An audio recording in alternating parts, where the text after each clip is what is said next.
جب be be Fatima رضی اللہ تعالیٰ عنہ کی ولادت ہوئی تو روایات میں آتا ہے کہ ایمن پیارے نبی صلی اللہ علیہ وآلہ وسلم کے گھر تشریف لا رہی تھی تاکہ بیٹی کی ولادت کی مبارکباد دے سکیں۔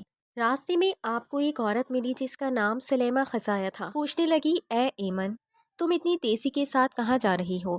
ایمن نے فرمایا کہ میں پیارے نبی صلی اللہ علیہ وآلہ وسلم کے گھر مبارکباد دینے جا رہی ہوں۔ ان کے گھر میں چوتھی بیٹی کی ولادت ہوئی ہے۔ سلیمہ ایمن کو کہنے لگی کہ چوتھی بیٹی کی خبر سن کر محمد صلی اللہ علیہ وآلہ وسلم کا کیا رد عمل ہوگا، وہ کیسا رویہ اختیار کریں گے؟ حضرت ایمن مسکرائیں اور فرمانے لگی کہ تمہاری اس بات نے تو مجھے وہ دن یاد دلا دیا جب حضرت خدیجہ نے اپنی پہلی بیٹی کو جنم دیا تھا۔ ایمن فرمانے لگیں کہ اے سلیمہ، جب حضرت محمد صلی اللہ علیہ وآلہ وسلم کو خبر ہوئی کہ ان کی اہلیہ نے ایک بیٹی کو جنم دیا ہے تو خوشی سے مسکرائے اور اپنے گھر کی طرف دوڑتے ہوئے آئے، اپنی اہلیہ کو مبارکباد دی اور اپنی بیٹی کو سینے سے لگایا اور خوب پیار کیا۔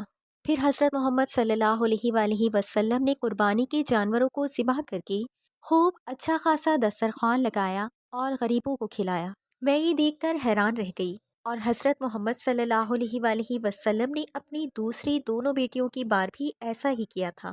اس بار بھی مجھے یقین ہے کہ محمد صلی اللہ علیہ وآلہ وسلم اپنی اس بیٹی کی خبر سن کر بھی ایسا ہی کریں گے۔ سلیمہ خزایا کا چہرہ مرجھا گیا۔ وہ مایوس ہو کر سوچنے لگی کہ اس نے بھی 3 بیٹیوں کو جنم دیا تھا، لیکن اس کی تینوں ہی معصوم بیٹیوں کو مار دیا گیا تھا۔ اس کے شوہر کو بیٹیاں پسند نہیں تھیں۔ جیسے ہی اس کی بیٹی پیدا ہوتی وہ اس کو زندہ زمین میں دفن کر دیا کرتا۔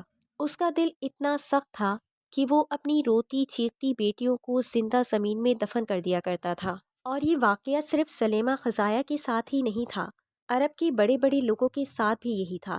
وہاں کے زیادہ تر لوگ یہی کیا کرتے تھے کہ ان کے گھروں میں جب بیٹیاں پیدا ہوتی تو وہ انہیں زندہ زمین میں دفن کر دیا کرتے۔ سلیمہ حیران ہو کر ایمن کے پیچھے چلی گئی کہ دیکھو تو صحیح محمد عربی کا رد عمل کیا ہوتا ہے، اور وہاں کھڑے ہو کر سارا منظر دیکھنے لگی۔